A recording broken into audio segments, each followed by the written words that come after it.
जिंदगी एक पतंग है। हर सुबह सूरज की किरणों में एक नई उम्मीद होती है और हर शाम चांद की चांदनी में एक पुरानी याद। जीवन में इसी तरह के बदलाव आते रहते हैं। कभी खुशियाँ होती हैं, कभी गम, लेकिन यही जीवन की सच्चाई है। जैसे पतंग आसमान में उड़ती है, कभी ऊंचाइयों को छूती है, कभी नीचे गिर जाती है, वैसे ही हमारी जिंदगी भी उतराव चढ़ाव से भरी होती है। यह कहानी एक छोटे से गांव के लड़के अजय की है।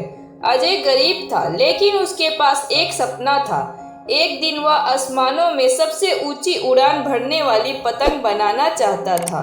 अजय का बचपन पतंगों के साथ खेलने में बीतता था। वह हमेशा सोचता था कि एक दिन उसकी पतंग आसमान में सबसे ऊपर होगी और लोग उसकी पतंग की तारीफ करेंगे। गांव में एक बुजुर्ग महिला माया देवी रहती थी। वह हमेशा अजय को जीवन के बारे में बातें समझाती रहती थी।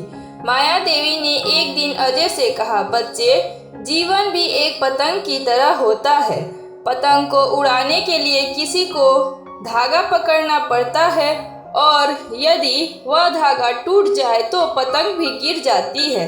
वैसे ही जीवन में हमें अपनी दिशा और धागा दोनों को समझना होता है। अजय ने यह बात सुनी, लेकिन उसकी समझ में नहीं आई। वह सिर्फ अपनी पतंग की ऊंचाई को लेकर ही सोचता था। अजय ने अपने सपने को पूरा करने के लिए दिन रात मेहनत करनी शुरू की। उसने पतंग बनाने की कला सीखी और धीरे धीरे अपने गांव में सबसे बेहतरीन पतंग बनाने वाला बन गया। लेकिन अजय की जिंदगी सिर्फ पतंग बनाने तक सीमित नहीं थी। उसे जिंदगी के संघर्षों का सामना भी करना था। गांव में एक बड़ा मेला हुआ, जिसमें सभी गांव वाले अपनी अपनी पतंगे लेकर आए थे। अजय भी अपनी सबसे बेहतरीन पतंग लेकर पहुंचा। उसकी पतंग आसमान में ऊंची उड़ने लगी, लेकिन तभी तेज हवा आई और अजय की पतंग का धागा टूट गया। उसकी पतंग तेजी से नीचे गिर गई और वह बहुत दुखी हुआ। अजय की आंखों में आंसू थे, लेकिन तभी माया देवी उसके पास आई। उन्होंने कहा, बच्चे, जो तू महसूस कर रहा है वह जीवन का एक सच है। जब जीवन में कोई संघर्ष आता है तो हमें टूटने नहीं देना चाहिए। पतंग का धागा टूट सकता है, लेकिन उसे फिर से जोड़कर उड़ा सकते हैं। यही जीवन है। अजय ने माया देवी की बातों को ध्यान से सुना और फिर से अपनी पतंग को ठीक करने की कोशिश की।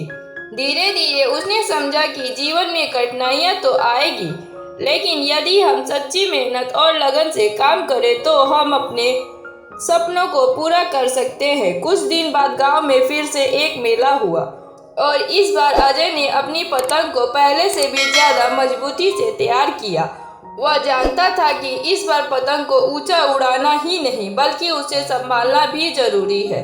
इस बार उसकी पतंग आसमान में सबसे ऊंची उड़ान भरने लगी। लोग उसे देख रहे थे और उसकी तारीफ कर रहे थे, लेकिन अजय को समझ में आ गया था कि पतंग का उड़ना सिर्फ एक पल का मामला है। उसे उड़ाने के लिए संतुलन और धैर्य की आवश्यकता होती है।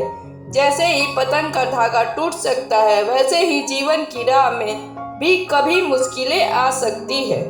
अब अजय समझ चुका था कि सिर्फ सफलता ही महत्वपूर्ण नहीं होती, बल्कि उस सफलता को पाने का तरीका, उसका संघर्ष और मेहनत ज्यादा मायने रखती है। उसने जीवन की कठिनाइयों को मुस्कुराते हुए स्वीकार किया और हर चुनौती का सम्मान किया। उसकी पतंग अब आसमान में सबसे ऊंची उड़ान भरती थी, लेकिन अजय की आंखों में एक नई समझ थी। जिंदगी भी एक पतंग की तरह है, उसे संजीदगी से उड़ाना है और अगर वह गिरती है तो उसे फिर से उड़ाने की हिम्मत रखनी है। इस प्रकार अजय की जिंदगी में पतंग उड़ाने का सपना सिर्फ एक खेल नहीं रहा, बल्कि वह जीवन की एक गहरी सीख की तरह बन गया। उसने समझा कि जीवन में उतराव चढ़ाव आते रहेंगे, लेकिन सही दिशा, संजीदगी और साहस के साथ हम अपनी उड़ान को सफल बना सकते हैं। और जैसे एक पतंग को उड़ाने के लिए धागा जरूरी होता है, वैसे ही जीवन में हमें अपने रिश्तों और मूल्यों को संजो कर रखना होता है। अजय की जिंदगी अब एक नई दिशा में बढ़ने लगी थी। उसने अपनी मेहनत से न केवल अपनी पतंग को आसमान में ऊंचा उड़ाया, बल्कि जीवन की सच्चाइयों को भी समझ लिया।